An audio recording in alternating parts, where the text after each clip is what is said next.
Hello friends and welcome to Pro Tools Answers, where three certified Pro Tools experts and instructors discuss, demonstrate and elaborate on your Pro Tools questions put to the community in the official Avid support forum on Facebook. I am your host Dave Phillips, audio engineer and lecturer based in the UK, and on today's episode we're going to be continuing with our beginner series by looking at the edit tools. This is a subject that comes up fairly often in the community space, specifically with new users, obviously, and we were just chatting before the show, and I think we decreed that once you know how to edit in Pro Tools, that's a very, very good grounding for being able to do a lot of your work until you get to the mixing side anyway.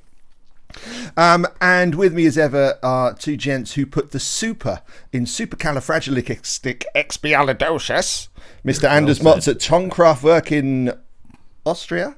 Yes, hello. But not at Tonkraftwerk in Austria. Exactly, currently in Germany. And nice. Andy Hageman, who is actually in Tokyo. I am. Yeah, how are you doing? I'm good. You are where you're supposed to be. Anders, on the other hand, we're not entirely sure. No. We know it's not an anechoic chamber. That's correct. You're poking him a lot this morning. I know. That's all right. This is going to be the worst. I actually like him. He's a nice guy. It's just I can't help myself. So we're going to take one of these tools each, and I think we're going to start off with the trim tool, which, just like me, is the simplest of all three tools. And we can find the edit tools up here on the toolbar. At the moment, I've got our multi-tool active, which is all three of the tools selected at one point. Two things, Dave. Two things here. Number one, share your screen. And number two, also a very important thing here is to call the things that they actually are. So. Oh, the smart tool. Smart. God, tool. Anders he's sharp at 9:19 in the morning, not in Austria. And you thought I was burning him. Yeah, man. Okay. No, sorry, David. We can cut this out if you want to, but I think it's very important that we actually call it the smart tool, isn't it? No, I think it's important that we keep it in and show the world how incredibly pedantic you are. So I'm cool with it. All right, there we go. All right. So the smart tool is active with each of these things, but we're going to talk about that a bit later on. So I am just going to select the trim tool, and we can get to this also by pressing the F6 key if you've got the function keys enabled for proper function key use on your computer. Just switching between selector and trim with F6 and F7. We go straight to it with F6, and what the trim tool does is simply it just trims away the audio by clicking and dragging. And one thing to remember with Pro Tools and pretty much any DAW, I think these days, is that it edits non-destructively. The waveform that you see here and the clip that you see here is a graphical representation of an entire audio file. We're not trimming the actual audio file down, we're just trimming down the pointer that points towards specific areas of the audio file. So if I trim this audio file away and then hit play, the track would play back from that point in the audio file and just ignore everything that came before it. So when you are editing silence out of audio, or when you're just trimming down to narrow down an entire audio file into just a very small little chunk, the trim tool is one of the tools that we can do that with.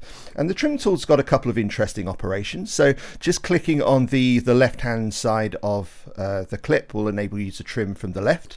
If we go all the way to the other side, it's a little staple looking thing, I refer it to, and it will flip to point towards the end of the clip that you are at. So it flips towards the right now, and it will trim the end of the clip. If you want to do some very quick trimming, we can use the Alt key, which will alter the function of that, and it will flip it 180 degrees and allow you to trim from the opposite side of the clip that you're working on. So you can make some very quick edits just by using the Alt key. You'll notice that the trim tool flips when we get halfway across the clip. it will flip to its alternate side. So that's how you'd know which side of the clip you were working on. You don't have to go all the way over to the other side to make sort of alt-click edits. As long as you're just over the halfway boundary of the clip, you can get the trim tool to react the way that you want it to with relation to trimming very large portions of audio at the same time. And that's trim tool. Yeah. That's it. Told you it's simple. Great. Yeah, Completely. one more thing. I mean, if you click and hold on the trim tool symbol, there are other versions of the trim tool, the TCE trim tool, the scrub trim tool, and the loop trim tool, and we'll go into those another episode. But this being, of course, the standard trim tool that we are showing right now, which is the one that you most usually use. Yeah, of all of the features that Pro Tools has, these are probably the three you'd use the most. Yeah. Oh yeah, aren't they? Literally. completely. Yeah, Completely. totally. And an asterisk on Anders' asterisk is that if you're running non-ultimate version of Pro Tools, you won't see the scrub trim tool. So if you hold on to that, Dave. The scrub trim tool. So sorry. If you hold, yeah. So you've got your standard TCE scrub and loop trim tool. That tells me that Dave's running Pro Tools Ultimate.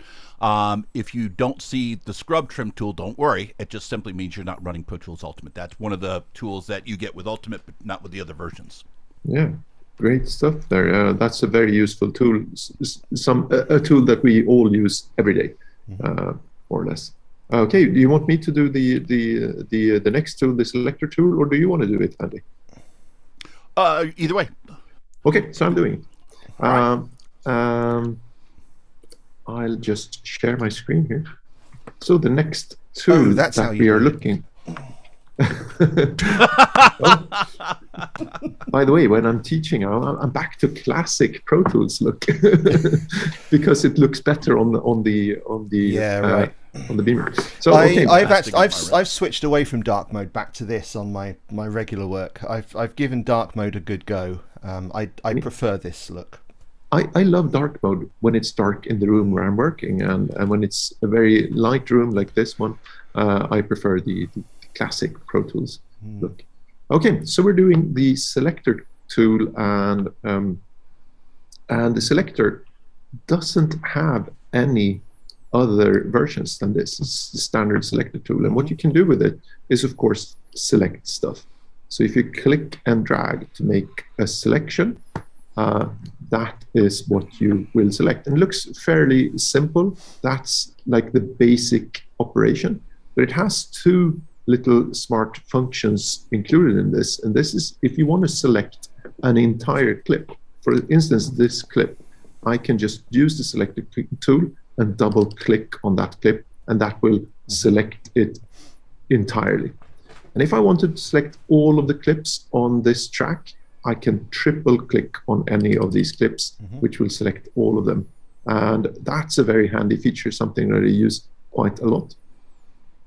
And there are a couple of other small little features here. If I select one clip here and I wanted to select the next clip as well, I can hold Shift and double click to extend the selection. And this is something that is pretty common in Pro Tools. Shift is used a lot for selecting stuff. So those are a couple of nice little features. And I can throw in a sugar cube as you did as well, Dave. If you hold down the control key while scrubbing, while selecting, you're actually scrubbing through the waveform so that you can take a listen to what you're actually listening to. Now, of course, I didn't connect my audio to Zoom this day, so I can't show it. But I'm sure that Andy can demonstrate this. Sure. Can you? We'll trust you. I mean, come on, you don't need to hear. It's fine. Here's one thing, though, to add to that, and this is something that you don't do often, but it's something that that when you need it, you need it. If you double click with the selector tool in a space between a clip, you'll select that space. That's a great one. And so basically, clip or space, double clicking will select from one boundary of a clip to another boundary, right? If you're inside the clip, it's like, outward to the outside boundaries. If you're clicking between clips, it will go to the previous and the next clip boundaries. It's useful for a lot of different reasons, but it's less used than the others. And yeah, I can show, I think, the scrub trim. Let me see if I can't share my screen and remember to do that with audio this time. Share sound, yes. There we go. So this is what Anders was going to show. So here's the selector tool, and I'm holding down. Come on, I'm going here. There we go. Holding down the control key, and then just go ahead and drag like that, and that's holding down control. Or on a Windows computer, it's the start key. It's important that with that one, especially because there is a control key on a Windows machine which does a different thing. So yeah, holding down the control key on a Mac or the start key on a Windows computer will allow you to scrub with the selector tool. So I have a question, Andy, quickly, and this will probably become relevant when we talk about the Smart tool, Anders. Yes. Does it matter at what point of the clip you hold that scrubber tool on? Top half, bottom half, or does it work at any point in the clip? You mean with the selector tool? The selector tool and the scrub tool. No, your scrubber mode, so it works anywhere. Anywhere.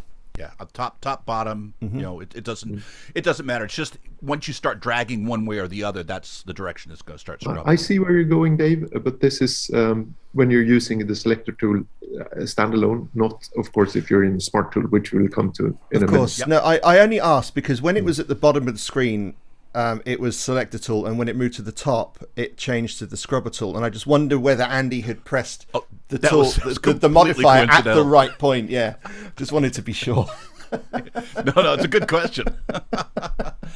So, I think it might be worth expanding on what Anders was talking about. If we go back to Anders and his selector tool, there's a couple of other things that we can add in.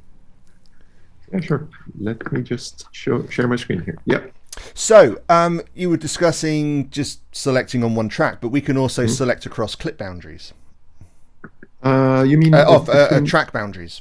Yeah, so I can do it like this. I can select on multiple tracks at once. Just select on one and drag the selection down to the next one. Yeah, and if you clicked on your MX sub track with the shift key, that would extend it up there as well, wouldn't it? Yes, right. You're totally right, and that's a great example of using shift again to extend a selection. So if I make a selection like this and I want to have that same one on this track, I can hold down shift and extend the selection to there. Yeah, that's totally right. So we're showing that it's also selecting breakpoints as well as selecting clips, and we can also get this to interact with track follows edit selection. Yeah, sure. So this is a little feature in Pro Tools that is this guy up here. It's well hidden, which is if you hold your mouse over it, it will say that it's the link, track, and edit selection. And what this allows Pro Tools to do is if I have a selection on one track, and if I click the track nameplate on another track, it will move the selection to that track. Is that what you meant? Yes. So it's not necessarily selector tool based, but if you're making a selection with the selector tool and you want to extend your selections over to other tracks, there's a couple of extra ways. Yeah, exactly. So one thing that can get slightly confusing here is like if I have a selection here, and as we showed you before, if I hold shift and click up here, I will get the same selection on that track, but not between these tracks, right? But if I have the link, track, and edit selection feature on, and I wanted to have this selection across the tracks up to here, I can hold shift and click on this track's nameplate, which will extend the selection across all of the tracks, not skipping the ones that I didn't click. Because you're selecting a range of tracks. Exactly. Right? Yeah. That's. By the way, and we're going, I think, deeper and deeper, but this leads to one of the places where having a control surface really, really, really shines. Because having any kind of control surface in front of you, one of the things that's super easy to do is to really quickly select tracks. Now, you might be thinking, control surfaces are too expensive, but let's not overlook the Avid Control app, which you can have on your phone, and it's just having it on your phone and being able to use it. If you use it for nothing else other than selecting tracks, your editing could get a lot easier really, really quick. So if you haven't tried out the Avid Control app, try it out, because especially with what Dave was showing and what Anders demonstrated, that link, track, and edit selection feature, man, does it shine when you have a control surface. It does, yeah. So I think we're going to go and talk about the grabber tool next, but we're going to do that right after watching this. Okay, so here's the last of the big three. So there's the grabber tool, and you can see it looks like a hand. Now, the first thing I want is for us to start calling things by their proper name. This grabber is not the standard grabber. It's not the hand tool. It is the time grabber. So you can, if you hover on there, and if you have your tooltips on, you'll see here, grabber tool time. And that's, I want you to stick a pin in that, because that's going to come back to us in just a second. So there are other kinds of grabber tools. If you click on here, there's the time, separation, and object grabber. We're going to just talk about the time grabber for now. Shortcuts. Okay, the shortcut again for the trim is F6. F7 takes you to the selector tool. F8 is going to take you to the grabber tool. Now, what does the grabber tool do? Well, it allows you to drag clips to new locations, right? So there you go. And as you move clips around, you're going to see one of the nice things, and you didn't used to see this, is you'll see a nice little view of where that clip will be when you deposit it. So it gives you a nice little idea. Now, so you might think that's pretty basic, and that's all that does. But there's a couple things that we have that you can do with it as well. If you click on the clip one time with the grabber tool, it will select that clip. If you click on that clip two times with the grabber tool, it will open up the name dialog box. So if you wanted to rename this one as, I don't know, Andy, you can choose to rename that clip. Boom, and you can see it just now changed that name. If you're double clicking a MIDI clip, and this goes a little bit deeper, but this is Pro Tools Answers. So if you go into your preferences and you go into, I believe it's MIDI. There you go. So if you go into the MIDI tab, double clicking with the MIDI clip with the grabber tool can either open up the name dialog, the MIDI event list, for those that are hardcore MIDI editors, the score editor, or the MIDI editor. So right now, with my preference, if I double clicked on a MIDI clip, it wouldn't open up a name dialog box, but what it would do would be to open up the MIDI editor. So double clicking on the on a clip with the grabber tool can give you different results. Click OK. Come on, there we go. Now, there's one other one, and this is, I think this is useful. I do it all the time. Anders and Dave, you can chime in, let me know if I'm crazy. But if you hold the Option key while you're dragging, notice here that I'm seeing an outline, but I'm seeing the original clip where it was. So it allows me to drag a copy of the clip. So now I've got two clips where there were one, right? And here's where now we run into the name of the grabber, which is the time grabber. Okay, what you're grabbing is not a clip. What you're grabbing is a block of time. Okay, so if I deselect, so I click outside, so none of these clips are selected. I click on this one, and then I hold down the Shift key, and I click on this one. Now, what I'm going to get when I drag this is it's dragging the block of time and all the clips and spaces between them, which is exactly what you want when you're doing things like, dialogue editing or something like that. And you've got 10 different clips in a sentence. You want to move all of them at the same time, maintaining their relative space and the relative distance to each other. That's how you do it. Can you make a copy of multiple clips at the same time? Yes, you can. So if I went here and held down the Option key, you're going to see now I'm making a copy of those two clips. And now I have 4. So that's the basic whirlwind tour of the basic time grabber tool. Great, that's just great. But it would be great if you could have a tool that combined all of these three, wouldn't it? That's crazy talk right there. Do you know, it would, because selecting one of these tools at a time using the mouse is time consuming. Pressing the buttons on the function, pressing the function keys requires you to look down at the keyboard. So, and I think you have to do that with a majority of other doors. You can only select one tool at a time or have one modifier that flips between two. Our tool is incredibly versatile. And who's the most versatile of all of us to discuss that?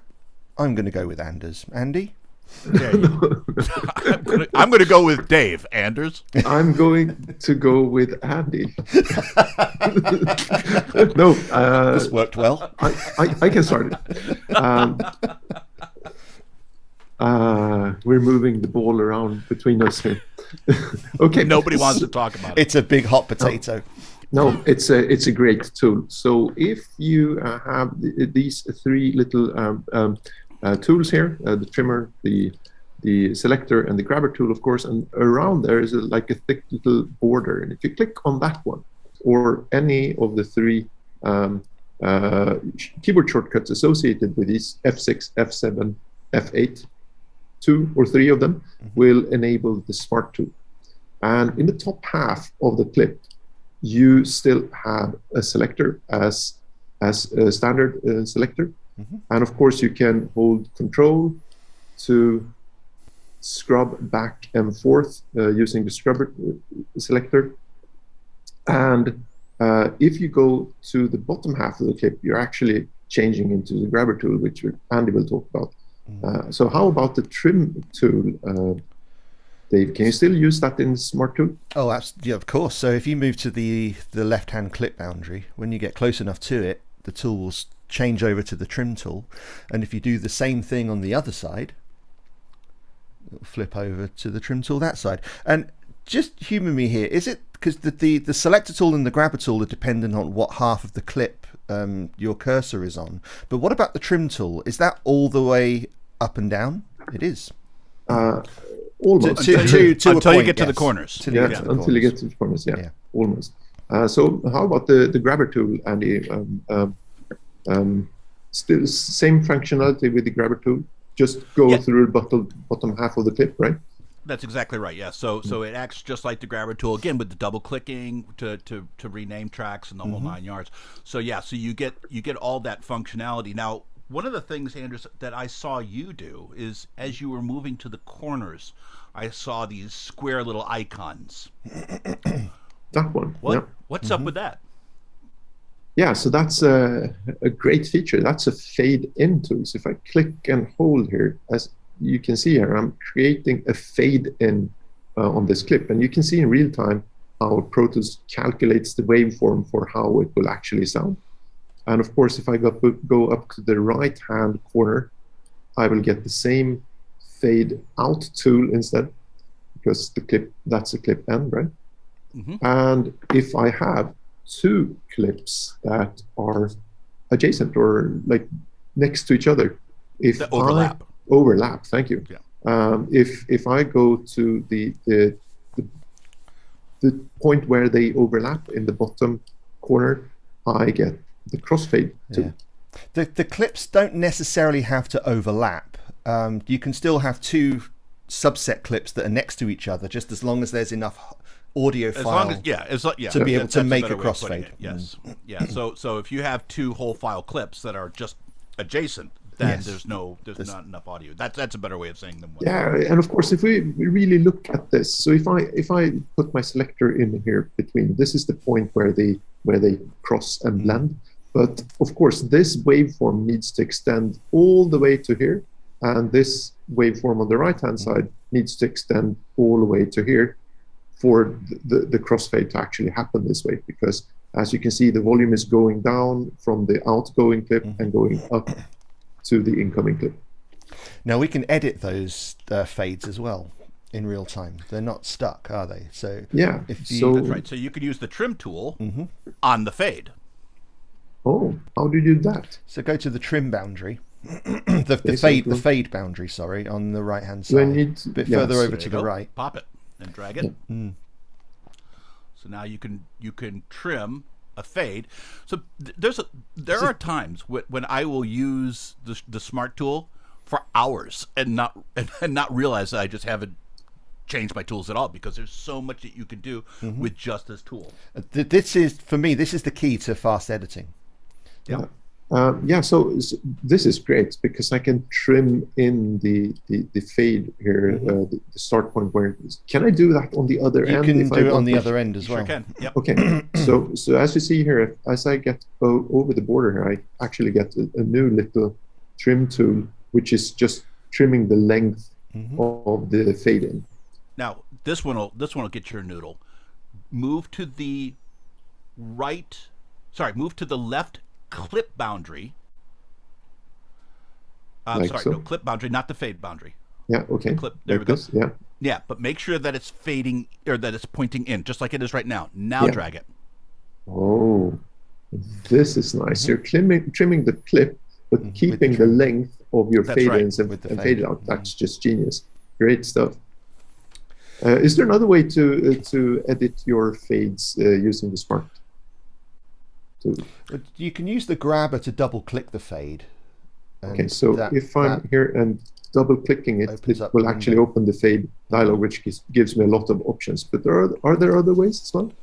There are, not specifically with the Smart Tool. I mean, the grabber tool will do the same thing. The other thing that you can do is if you drag right over to where you are right now, you'll see that you've got a little bit of a fade icon. Now, by the way, this has nothing to do with Smart Tool. This will happen just whenever you put any icon over that particular area. And now if you go ahead and click and drag, you'll see a yellow kind of line. Now, I'll be honest with you. When I'm in the Smart Tool, this drives me a little bit nuts, because I will be trying to do other things, and I will inadvertently change my fade curve, because I'm a big dumb animal. Right? Can I sugar cube you? Or Well, maybe you're doing I that. think there's I'm a going to go proposition. there right now. Yeah, you're going. There, Okay, there's go. well, we can simultaneously sugar cube. If you go up to your preferences and you go into, I believe it's editing. I could be wrong. You're in. There you go. Smart Tool fade adjustment. Now, right above. There you go. Smart Tool fade adjustment. There you go. It's either always on or it requires the command key. Now, always on, again, drives me nuts, because I'm just not that coordinated. So when you're using the Smart Tool, you can require it to have the command key. So go ahead and pop that. Now, if you click OK, if you move into the clip, it won't become that fade adjustment icon. So it means you can get to all your other tools really easily. But no, keep the preference on there. Now hold down the command key. Now you can move it. Ooh, nice. Right? So it locks out that functionality until you really need it, which allows me to do other kinds of detailed work, and then you just hold down the command key, and then no matter where you are in the fade clip, it will turn into that fade adjustment icon. Yeah, that's great. That's great. Do you know there's another way to do this, which is probably not the way that it's thought to be, but there's another way to get rid of these, and that's something that I discovered by accident, I think. If you go set up preferences, and I'll go back to always on here. And these are the default fade settings that Pro Tools create when I'm using the Smart Tool, for instance, to make a fade in. And if I do fade in and I select a non-standard curve, meaning if I select this one instead, it looks exactly the same, right? But it's not the standard shape. And I hit OK, and I'll OK this as well. And now I'll just go to clip that doesn't have a fade, and I'll go in and do the fade in. And now I can't drag the curve. That's right. So for this to work, that means that your fade settings need to be standard curves, which is a very important thing, because some people might be looking at this and being like, I can't get this to work, even if it's always on. Take a look at your fade in, fade out, and crossfade settings. That's a because good tip. This only works if these are standard shapes. Standard. By the way, standard doesn't mean that it has to be a straight line. Yeah, right? Yeah, so obviously, you can go in there and you can set whatever fade curve that you want inside of your preferences, and that's what's going to be created automatically when you're creating a fade with the Smart Tool. But as long as you haven't chosen a predefined shape, then you have that ability. So let's go ahead and make it that curve. Great, fantastic, but still great. Standard, right? Yeah. And so now, you know what I'm going to do. So create for me a fade in. Yeah. Now it's got a shape to it, but it's still a standard. So now you can go ahead and click and drag, and you can change it however you want to. Yes. That's really good stuff. There you go. So, getting back to my old settings here. So we can also show that the Smart Tool does everything that the regular tools do as well. If you go back to your screen, Anders, we can just show a couple of things that Andy was doing, such as making a selection of some clip and some space. Like selecting some space right here. Just collect some clip and some space. Yeah, like that. With the Selector Tool. Yeah. That's what I did, right? No. Didn't I? Just a little bit of clip. Oh, there you go. Perfect. Okay. And then go to the grabber tool and then just drag that around. So it's dragging the space around with it. Yeah. Actually, in this, there you go with the when you come in with a blank space, it will not copy the blank space, right? But it does combine the tools. I mean, so you're going to be trimming, grabbing, and moving clips during 90+% of your editing work, and the ability to not have to touch any buttons or click any keys to change, just being able to move from the top to the bottom to the end of a clip, that's gold. It's absolute gold. Now there is one caveat: is if you're zoomed out too far, the position of the function of the tool when you're in the Smart Tool is based upon the pixels of positioning. So if you zoomed way out, you may find it extremely difficult. There you go. There's no way that Anders is going to be able to really control whether it's the Selector Tool or the Trim Tool, because it's just zoomed out too far. Conversely, if the track is too narrow, if it's too short, then the difference between the Smart Tool and the Grabber Tool becomes functionally unusable, right? So this is one of the cases for having knowing how to zoom in, knowing how to zoom out, knowing how to change your track heights. I would say that zoom toggle, which is another great feature that deserves some time. Those are all sibling features that make the Smart Tool even easier to use. Yeah. Great stuff. So that's a very good look at just the basic editing tools in Pro Tools, the three that you need all the time, and Smart Tool, which combines the functionality of these three and also gives you added functionality. Yeah, awesome stuff. Well, I hope that was useful for you guys. Even if you've been using Pro Tools for a while, there's likely something in there that you weren't aware of. So again, it is a beginner series, but it doesn't preclude experienced users from benefiting from it as well. So hopefully it was useful to you. So all he's been to say is if you haven't yet subscribed to the channel, hit subscribe on Pro Tools Answers. If you like the video, hit the bell icon so you get notified of all the videos that we release. We release weekly, usually on a Sunday, usually at the right time. It's been a little bit difficult recently. Head over to ProToolsAnswers.com. You can subscribe to us over there, and if you fancy supporting us on Patreon, then you can head over to patreon.com/Pro Tools Answers, and we have a few different levels of Patreon support that you can lend to us over there. All that leaves me to say thank you very much to these Smart Tools, Anders and Andy. You bet. My name's Dave, and I'm like the simple tool. This is Pro Tools Answers, and we're out.